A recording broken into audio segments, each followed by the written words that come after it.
Halo guys, apa kabar kalian semua? Mimin di sini bakal melanjutkan alur cerita Sword Star.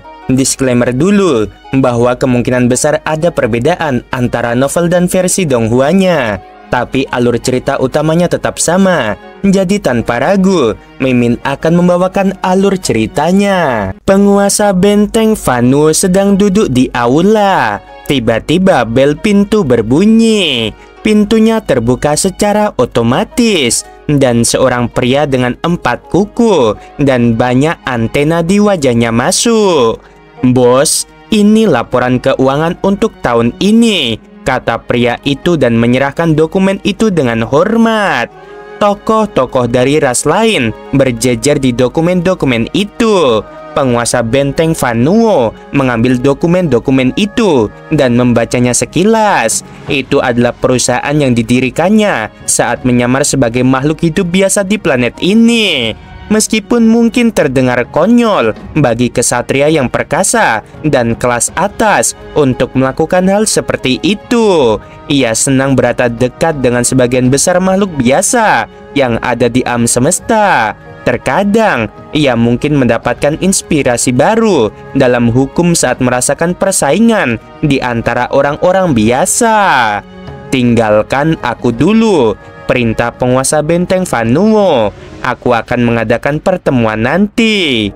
Makhluk hidup biasa yang bekerja untuk perusahaan ini tidak akan pernah menduga betapa hebatnya bos mereka. Dia diam-diam telah memanipulasi beberapa perebutan kekuasaan di planet ini, dan itu seperti kedipan mata baginya. Dia dapat memusnahkan bintang ganda di langit dengan pikirannya jika dia menginginkannya. Binatang bertanduk emas telah memindahkan jiwa Lofeng kepadanya, pikir penguasa benteng Vanuo. Jika petarung Undying tidak dapat dirampok, apakah itu berarti jiwa Lofeng dipindahkan saat ia menjadi penguasa sektor? Lofeng memperoleh ketenaran seperti itu di Pulau Baunia, tetapi mungkinkah jiwanya telah dipindahkan ke binatang bertanduk emas? Tidak heran Lofeng dapat dihidupkan kembali tepat setelah ia meninggal. Transfer jiwa berarti memasukkan jiwa asli ke dalam tubuh baru. Binatang bertanduk emas memiliki tubuh aslinya dan 3 tubuh lainnya, dan pikiran dari suatu tubuh harus meninggalkan dan mencampakkan tubuh aslinya untuk menempati tubuh baru. Namun, transfer jiwa hanya dapat dilakukan pada makhluk di bawah level Undying. Penguasa benteng Vanuo tiba-tiba berdiri. Ada yang salah. Lofeng mampu menghabisi seorang kaisar puncak saat ia masih menjadi penguasa sektor, pikir penguasa benteng Vanuo. Dan ia menghabisi kaisar cermin kulit kayu saat ia masih menjadi Undying. Tubuhnya sekuat bentuk kehidupan yang unik itu. Bagaimanapun, tubuh tingkat penguasa sektor tidak mampu menahan jiwa seorang kesatria. Bahkan jika tubuhnya memiliki tingkat gen kehidupan ribuan kali lipat, apakah binatang bertanduk emas hanya Undying saat ia melakukan transfer jiwa pada Lofeng? Benar sekali, gumamnya. Ini satu-satunya penjelasan. Begitulah cara dia berhasil, dan itulah mengapa aku tidak bisa mengenalinya bahkan dengan ketenarannya. Tapi bagaimana dia bisa melakukan teknik sekuat itu? Bahkan teknik yang diwariskan dari bentuk kehidupan yang unik pun tidak sekuat itu. Mustahil bagi Lofeng untuk mendapatkan jiwa binatang bertanduk emas. Baru beberapa saat sejak Lofeng mulai berlatih, dan dia belum mampu menciptakan teknik sehebat itu. Mustahil juga bagi binatang bertanduk emas untuk mendapatkan jiwa Lofeng. Lofeng ketika dia masih menjadi penguasa sektor tidak mampu menahan jiwa seorang kesatria, dan binatang bertanduk emas pasti masih menjadi Undying sebelumnya. Mustahil juga bagi binatang bertanduk emas untuk menciptakan teknik pada level itu. Namun, mereka menggunakan teknik yang sama, yang berarti mereka memiliki pikiran yang sama, yaitu transfer jiwa. Penguasa benteng Vanuo tidak dapat memahaminya setelah merenungkan rahasia itu cukup lama. Ia merasa heran betapa misteriusnya alam semesta ini, dan ada banyak hal yang tidak dapat dijelaskan di alam semesta ini. Penguasa benteng Vanuo tinggal di planet biasa itu, sementara Lo Feng kembali ke negara dewanya dan melanjutkan pemahamannya. Ia ingin membuat terobosan dan menjadi seorang kesatria. Pada saat yang sama, di istana yang dikelilingi oleh aliran udara kekacauan yang tak berujung, di puncak Pulau Guntur di alam semesta virtual, pemimpin kota primal duduk di tepi tebing dengan kaki disilangkan dan mata terpejam. Tiba-tiba, sebuah cahaya bersinar di sampingnya dan sebuah gambar dengan deskripsi terperinci muncul di layar. Pemimpin kota primal menatap layar. Saat dia melihat layar, dia menjadi terkejut. Lo Feng mendapatkan batu cermin disambiguasi. Primal, sebuah suara terdengar di ruang itu. Kapak besar, jawab pemimpin kota primal dengan hormat. Hanya dua makhluk dalam ras manusia yang dapat berbicara kepadanya tanpa perlu bertanya. Dan pendiri dojo kapak besar adalah salah satunya.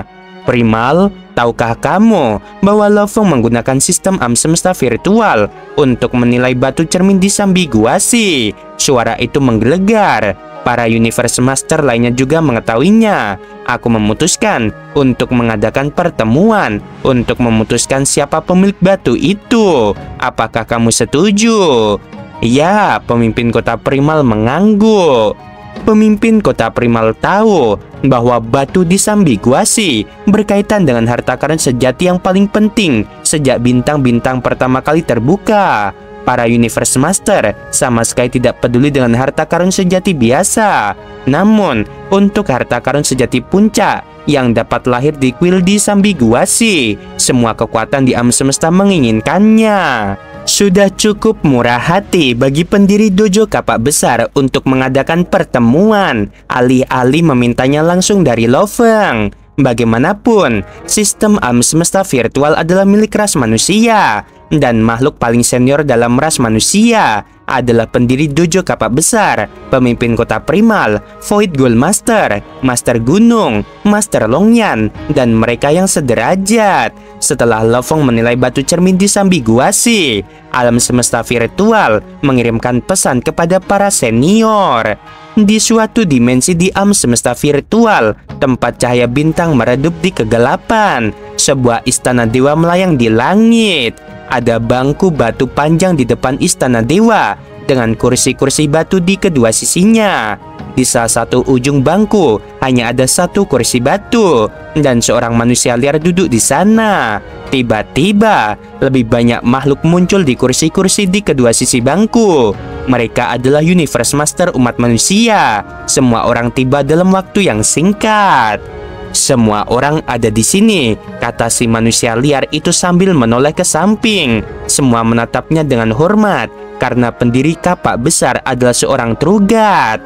Lo Feng memperoleh batu cermin disambiguasi, dan itu terkait dengan harta karun yang sangat berharga, yang mungkin merupakan harta karun sejati yang paling berharga. Itu sangat penting bagi ras kita, tetapi itu diperoleh oleh Lo Feng melalui kekuatannya sendiri, yang berarti kita tidak dapat memintanya secara langsung.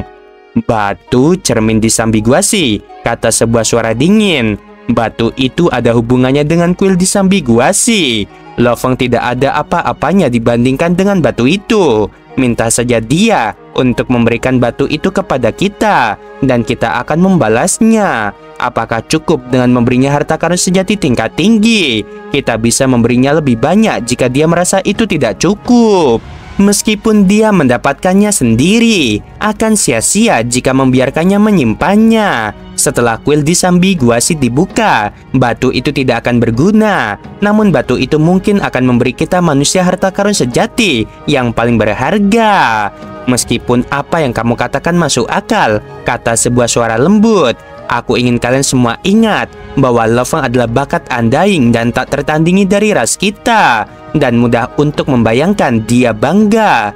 Batu cermin disambiguasi itu penting, tetapi juga penting untuk tidak merusak hubungan kita dengan Lo Feng. Kita harus berhati-hati. Kita harus belajar dari apa yang terjadi dengan Kaisar Api. Potensi Lo Feng tidak kalah dengan Kaisar Api, dan kemungkinan besar dia mungkin menjadi Universe Master di masa depan. Lo Feng benar-benar berbeda dari Kaisar Api. Kaisar Api sangat egois, dan dia bahkan tidak tahu apa artinya melindungi rasnya sendiri. Aku sama sekali tidak merasa kasihan kehilangan dia. Sebaliknya, aku merasa senang karenanya. Akan menjadi penghinaan bagiku jika aku harus bertarung bersamanya.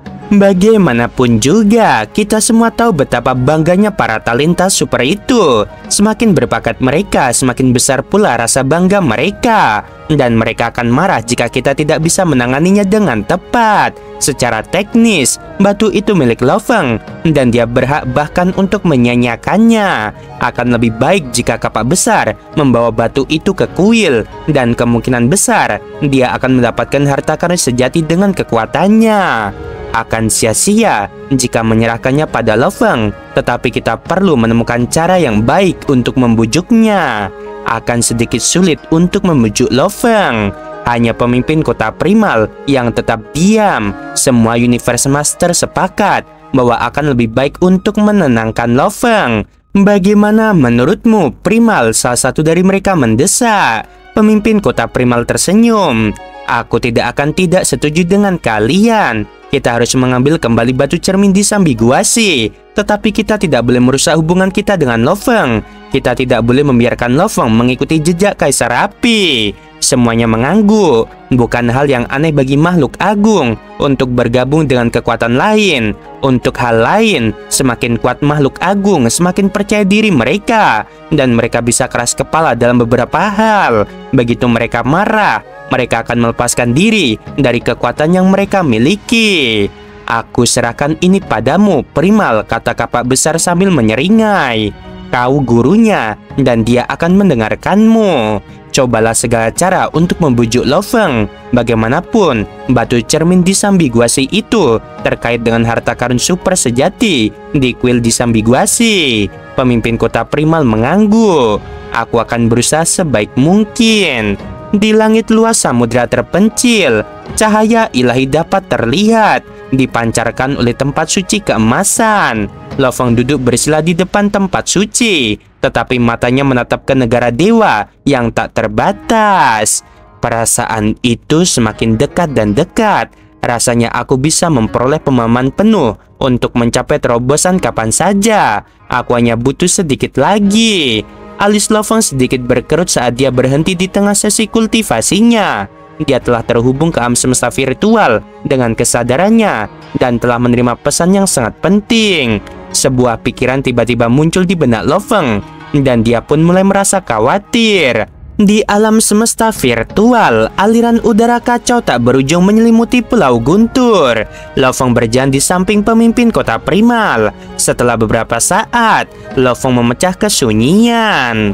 Guru, kamu memanggilku ke sini, tetapi kamu tidak mengatakan apapun.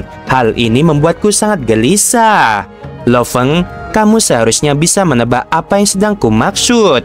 Pemimpin kota primal menatap Lo Feng. Lo Feng mengangguk ketika mendengar ini. Sebelumnya, aku masih berharap bahwa sistem alam semesta virtual akan merahasiakannya untukku dan tidak membiarkan berita ini diketahui publik.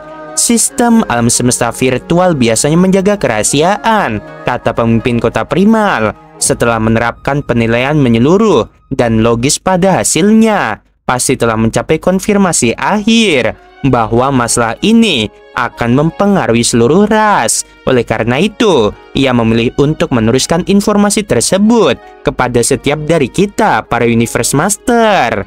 Lo Feng mengangguk. Pemimpin kota primal berkata, aku yakin kamu bisa menebak hasilnya. Hasil apa? Lo Feng tak dapat menahan diri untuk berseru. Ras kita benar-benar membutuhkan batu cermin disambiguasi ini. Pemimpin kota primal memberitahunya dengan sungguh-sungguh. Batu cermin disambiguasi melibatkan harta karun sejati yang super. Kuil disambiguasi adalah salah satu gudang harta karun terbesar yang muncul selama pembukaan seluruh bintang asli. Itu sangat penting bagi ras kita. Ras manusia mungkin kuat dan berkuasa, tetapi kita tidak memiliki satupun harta karun sejati tertinggi untuk menguasai yang lain. Dengan satu lagi harta karun sejati tipe domain tingkat puncak, itu akan sangat menguntungkan ras kita. Lo Feng tertegun sejenak. Pemimpin kota Primal ragu sejenak lalu menggelengkan kepalanya. Lo Feng makin curiga. Tampaknya ada lebih dari yang terlihat. Namun, menurut informasi yang ditemukannya di jaringan jagat maya, terutama sekarang, karena statusnya memungkinkannya mengakses informasi yang jauh lebih penting, ia menyadari bahwa harta karun sejati yang agung memang merupakan pemandangan yang sangat langka di alam semesta. Melalui semua keinginan dan semua informasi ini, Lo Feng dapat mengetahui kelangkaan harta karun sejati tertinggi. Tetapi yang tidak ia duga adalah sekuat dan sehebat mereka, bahkan alien Sihong dan umat manusia tidak memiliki satupun harta karun sejati tertinggi. Pemimpin kota Primal memandang Lo Feng dan berkata, dari 9 kekuatan teratas di alam semesta, 5 di antaranya memiliki harta karun sejati tertinggi, tetapi ras manusia kita jelas tidak memilikinya. Lo Feng merasakan sedikit kecemasan. Ini adalah salah satu kekurangan umat manusia. Harta karun sejati yang terkandung dalam batu cermin di Sambiguasi itu seharusnya sebanding dengan harta karun sejati terpenting yang dimiliki oleh umat manusia. Batu cermin di Sambiguasi itu ada di tanganmu, jadi kamu seharusnya diizinkan untuk menjelajah ke kuil di Sambiguasi. Namun hasilnya mungkin tidak ideal. Jika batu itu diberikan kepada pendiri dojo kapak besar, peluang untuk berhasil akan jauh lebih tinggi. Hati Lo Feng berdesir. Pendiri dojo kapak besar adalah makhluk tertinggi di alam semesta. Keputusan ada di tanganmu. Kemudian dia menatap Lo Feng tepat di matanya dan berkata, aku harap kamu akan membantu ras kita kali ini. Lo Feng tercengang.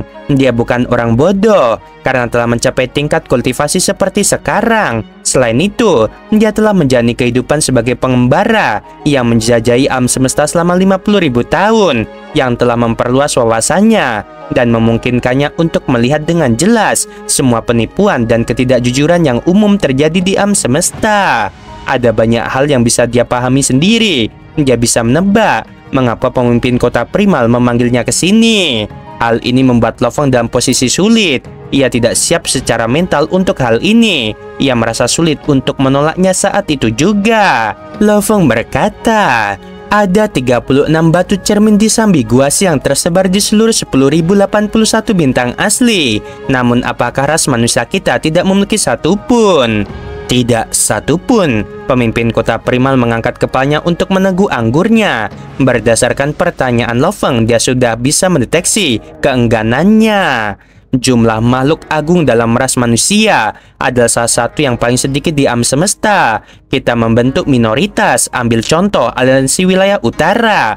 Itu adalah aliansi dengan jumlah makhluk agung terbanyak di alam semesta. Jumlah kesatria yang mereka miliki lebih dari 100 kali lipat dari aliansi Hong kita. Lo Feng tercengang. Masih ada banyak kekuatan tingkat atas di alam semesta yang memimpin, seperti aliansi 9 wilayah dan aliansi cincin duri, dan juga beberapa kekuatan sekutu lainnya yang jauh lebih lemah. Meskipun mereka lemah, jumlah mereka banyak. Itulah sebabnya sebagian besar dari 36 batu cermin di Sambiguasi diambil oleh kekuatan-kekuatan ini. Ketika saatnya tiba, mereka akan memasuki kuil di Sambiguasi melalui 36 jalur yang berbeda.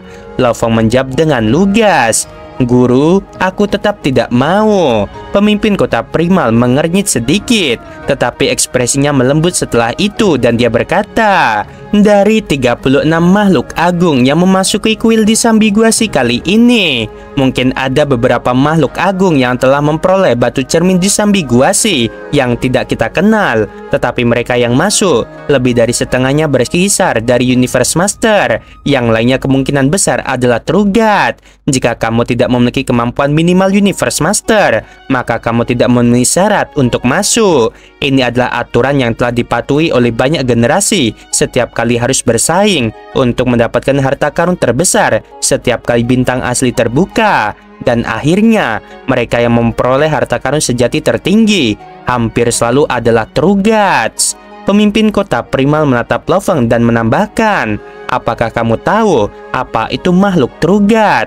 Bahkan bagi seseorang setingkatku, bertemu dengan mereka berarti kiamat telah tiba. Mereka adalah bentuk kehidupan yang paling kuat dan menakutkan di alam semesta. Apakah kamu tetap ingin pergi? Lo Feng mengangguk. Aku tetap ingin pergi. Jika aku mencapai level seorang kesatria, pikir Lo Feng, tubuhku yang suci akan menjadi jauh lebih besar dan lebih kuat. Maka armor kekuatan akan mampu mengumpulkan bentuk ketiganya. Aku bahkan mungkin dapat mencoba untuk mendapatkan papan logam hitam kelima. Dari apa yang kudengar dari guru Sosanke, papan logam hitam kelima mungkin memberiku kejutan yang tidak disengaja. Bagaimanapun, pada saat itu, aku sudah akan mampu menggunakan menara bintang. Bahkan jika aku harus menghadapi makhluk Trugat, aku mampu bersembunyi di menara bintang. Dan dia tidak dapat melakukan apapun padaku. Lo Feng mengandalkan menara bintang, tentu saja. Dia tidak takut pada makhluk lain. Dia dipenuhi dengan rasa percaya diri. Tidakkah kamu merasa bahwa kemampuanmu mungkin tidak akan cukup? Pemimpin kota primal tidak dapat menahan diri untuk bertanya. Terlalu berbahaya bagimu untuk pergi ke sana. Guru, kata Lo Feng sambil menatap pemimpin kota primal. Muridmu sekarang memiliki kekuatan kesatria tingkat atas. Pemimpin kota primal berkata, aku tahu tubuh dewamu dapat menyaingi seorang kesatria. Dan kamu memiliki tubuh lautan terpencil sebagai sumber kekuatan dewa yang tak terbatas. Dan tubuh binatang bertanduk emasmu juga sepanjang 600 mil. Dan dengan baju sirah harta karun sejati senior, bahkan kesatria tingkat atas akan merasa sulit untuk menghabisimu. Tetapi itu tidak berarti kamu berada di level itu. Namun, Lo Feng menatap gurunya dengan tajam. Pemimpin kota primal menatap Lo Feng. Apa kamu yakin? Tanyanya. Lo Feng mengangguk. Apakah kamu menghabisi semua kesatria dari ras lain? Pemimpin kota primal tidak dapat menahan diri untuk bertanya. Lo Feng mengangguk lagi. Pemimpin kota primal terus menatap Lo Feng. Dia adalah saksi mata peningkatan kekuatan Lo Feng. Dan di luar imajinasinya, seberapa cepat dia meningkat. Apa yang baru saja dikatakan Lo Feng mengerikan. Namun pemimpin kota primal menganggapnya hampir meyakinkan berdasarkan hubungan mereka selama 100.000 tahun. Lo Feng, ras kami akan menembusnya untukmu. Menurutmu berapa harga batu cermin di Sambi Guasi itu? 20 poin harta karun sejati, 30 poin harta karun sejati. Ras kami pasti akan memberimu kompensasi jika kamu menyerahkannya. Aku harap kamu mau menyerahkannya. Lo Feng tidak akan peduli seandainya Universe Master lain yang mencoba membujuknya. Tetapi pemimpin kota primal telah bermurah hati padanya dengan memimpin dan membimbingnya. Guru, apakah kamu baru saja mengatakan bahwa ras kita akan memberiku kompensasi jika aku berkontribusi pada ras kita? Lo Feng menarik napas dalam-dalam. Aku tidak punya persyaratan tinggi. Aku akan menyerahkan batu cermin di Sambi Guasi jika aku bisa mendapatkan kembali setengah kepemilikan bumi, yang berarti aku ingin bumi planet asalku kembali. Pemimpin kota primal tercengang. Apakah kamu ingin mengusir mereka? Bisik pemimpin kota primal. Guru, aku memberikannya hanya dengan 50 miliar elemen campuran. Lo Feng tersenyum. 50 miliar elemen campuran bahkan tidak layak untuk sebuah harta karun. Aku menawarkan batu cermin di Sambi Guasi sekarang. Jika kamu menghitung manfaatnya, itu jutaan kali lebih berharga. Aku mengerti, pemimpin kota primal mengangguk. Aku belum bisa memutuskan masalah ini, tetapi aku akan segera memberi jawabannya. Cahaya bintang bersinar terang di angkasa saat para Universe Master duduk di kedua sisi bangku. Apakah dia setuju, Primal? Apakah ada masalah? Apakah Lo Feng berkata tidak kepadamu? Pendiri dojo kapak besar memandang sekelilingnya, dan seluruh Universe Master menjadi terdiam. Primal, beritahu mereka, kata pendiri dojo kapak besar. Lo Feng berkata ya. Pemimpin kota primal melihat pada sekeliling, tapi dia memberi satu syarat. Syaratnya jelas, dia menginginkan separuh kepemilikan bumi lainnya. Bumi adalah planet asalnya. Kami membeli bumi seharga 50 miliar elemen campuran. Dan setelah itu, semua kekuatan dapat mengirim kandidat mereka ke bumi. Sekarang dia menginginkan bumi kembali. Tapi bagaimana dengan kandidat dari klan lain? Kata sebuah suara dingin. Lo Feng ingin mengusir mereka kandidat dari planet asing dan hanya menyisakan penduduk bumi, kata pemimpin kota primal. Itu mustahil. Tentu saja tidak terpikirkan. Ini tidak mungkin. Para Universe Master menyuarakan pendapat mereka satu demi satu. Jengkel dengan gagasan itu, bumi telah menarik perhatian khusus ketika ditemukan. Namun setelah 100.000 tahun, beberapa generasi kandidat dari planet asing lahir di bumi, dan semua kandidat yang lahir di sana cenderung memiliki pemahaman yang lebih baik, yang menghasilkan watak yang lebih baik, dan peluang yang lebih tinggi untuk menjadi makhluk yang hebat. Selama 100.000 tahun, telah ada sekelompok besar jenius dan makhluk hebat, dan ada banyak penguasa sektor. Seiring berjalannya waktu, bumi mungkin menjadi klan yang perkasa dalam ras manusia, seperti ras Dewa Api, dan dibandingkan dengan ras Dewa Api, penduduk bumi memiliki potensi yang lebih tinggi. Itu planet yang dibuat khusus oleh Sosanke, tak ternilai harganya. Minta dia untuk mengubah persyaratannya. Oke guys, sampai sini dulu episodenya. Makasih yang udah support dan yang like ya teman-teman. Sebelum video berakhir, Mimin mau bilang sungguh membagongkan. Terima kasih.